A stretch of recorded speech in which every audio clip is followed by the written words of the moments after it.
பேரறிஞர் அப்பா நம்மாழ்வார் அவர்களினுடைய பெயரை தாங்கி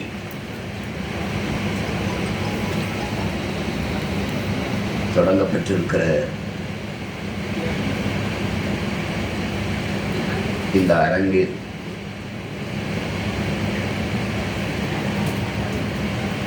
மதிப்பிற்குரிய பதிவாளர் பேராசிரியர் பொன்னுச்சாமி அவர்களே, இந்த வேளாண்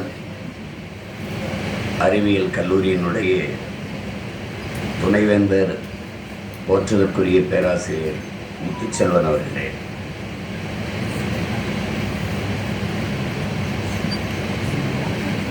முன்னாள் வேளாண் அறிவியல் கல்லூரியினுடைய பேராசிரியர் மதிப்பிற்குரிய ஐயா ஜவஹர்லால் அவர்களே,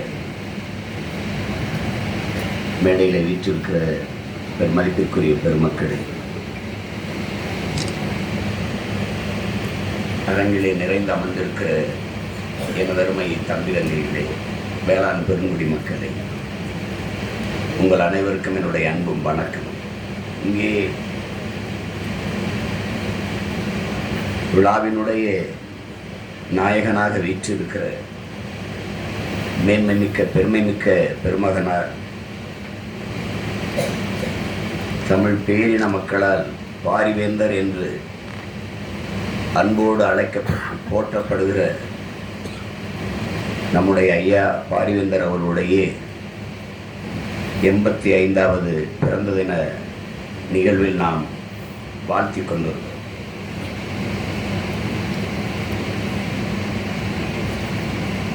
சாதிக்க துடிப்பவன் புத்தகங்களோடு இருக்கிறான், சாதித்து முடித்தவன் புத்தகங்களில் இருக்கிறான்.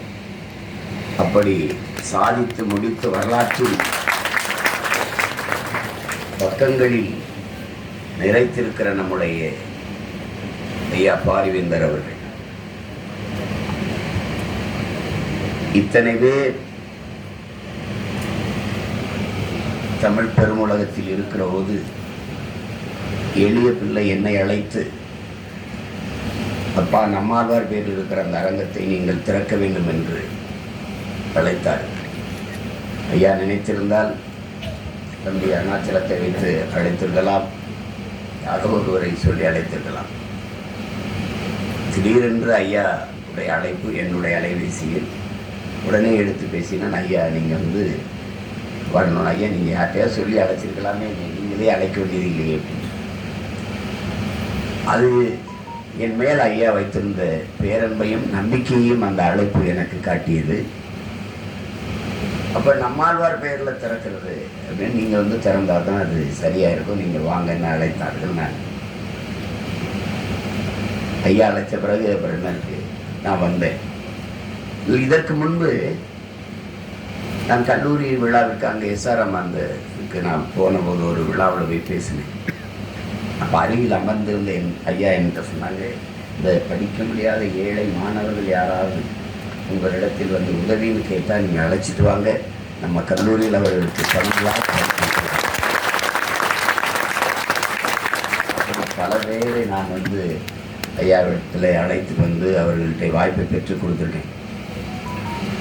எனக்கு ஒரு நல்ல ஞாபகம் இருக்குது, என்னுடைய அண்ணன் மகன் ரொம்ப மதிப்பெண்கள் ரொம்ப குறைவாக பெற்றுட்டு வந்தாங்க. ஐயா நினைவில் இருக்க மறந்துக்கலாம். என்னை பார்க்குறாங்க, மதிப்பெண்ணை பார்க்குறாங்க, மதிப்பெண் குறைவாக இருக்குது எனக்கு தெரியுது, ஒரு சங்கடமாக இருக்குது. சரி, அவர் கடைசி ஐயா கும்பிட்டு எப்படியாவது உங்கள் சித்தப்பா பேரை காப்பாற்றிடு, இந்த முறையாவது நல்லா படி என்றார்கள். எனக்கு இன்னும் நல்ல நினைவு. அப்படி படிக்க முடியாத ஏழை எளிய மாணவர்கள் கல்வியறிவு பெற்று வாழ்வில் முன்னேற வேண்டும், அவர்கள் உயர்ந்த இடத்திற்கு சாதிக்க வேண்டும் என்று இன்று வரை உதவி கொண்டிருக்கிற பெருமகனார் நம்முடைய ஐயா பாரிவேந்தர் அவர்கள். இதிலே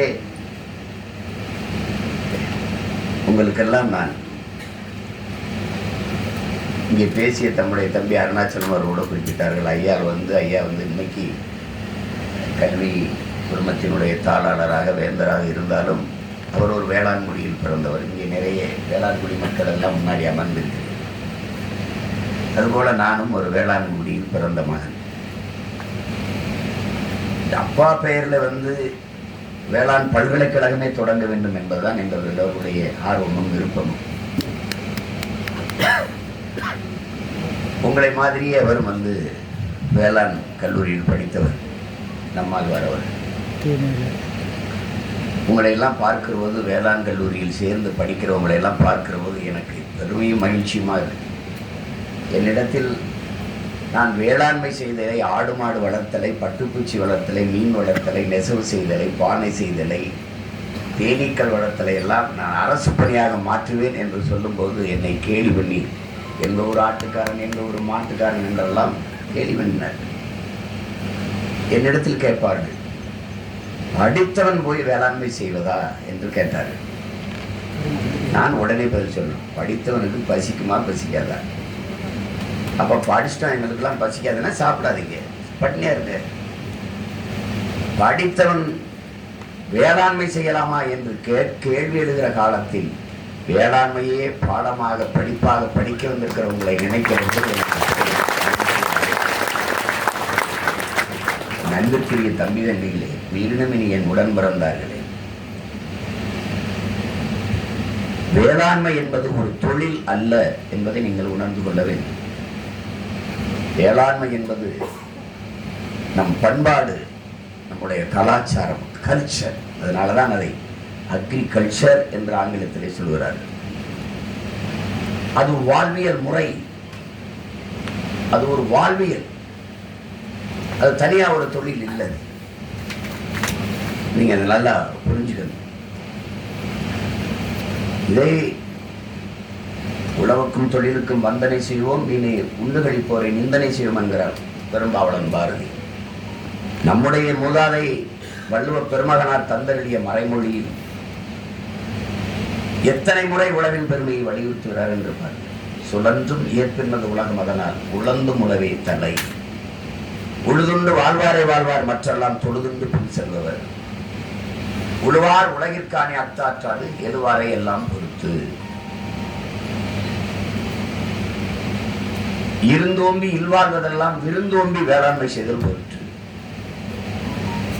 உழவினார் கைமடங்கின் இல்லை, விளைவதும் விட்டேம் என்பார்க்கும் நிலை. இந்த குறளின் பொருள் கட்டாயம் உங்க எல்லோருக்கும் உறுதியாக ஒவ்வொருத்தருக்கும் தெரிஞ்சிருக்கணும். உழவினார் கைமடங்கின் இல்லை, விளைவதும் விட்டேம் என்பார்க்கும் நிலை என்றால், உலகில் எந்த உறவும் வேண்டாம் என்று பற்றற்று போன ஞானி, மண்ணாசை பொன்னாசை மக்களாசை எல்லாவற்றையும் துறந்து போன துறவி கூட உழவன் கைமடங்கி படுத்து விட்டால் வாழ முடியாது என்கிறார். இதைவிட உழவின் பெருமையை யாரும் சொல்ல முடியாது. அதனாலதான் உழவாண்மை என்பது, நீங்கள் அறிவு சிறந்த என் தம்பி தங்கைகளே, உணவு இல்லை என்றால் உயிர்கள் இல்லை, உயிர்கள் இல்லை என்றால் உலகம் இல்லை, உழவு இல்லை என்றால் உணவு இல்லை, உணவு இல்லை என்றால் உயிர்கள் இல்லை, உயிர்கள் இல்லை என்றால் உலகம் இல்லை. அதனால்தான் உழவை மீட்போம், உலகை காப்போம் என்று நாம் முழங்கி வருவதற்கு காரணம் அதுதான். வேளாண்மையை கைவிட்ட எல்லா நாடுகளும் பிச்சை எடுக்கிறது. என் அன்பு தம்பி தங்கைகள் கவனிக்கணும். 130 கோடி மக்கள், அத்தனை பேருக்கும் செல்போன் கொடுக்க, கார் கொடுக்க இந்த நாடு சட்டமும் திட்டமும் வைத்திருக்கிறது.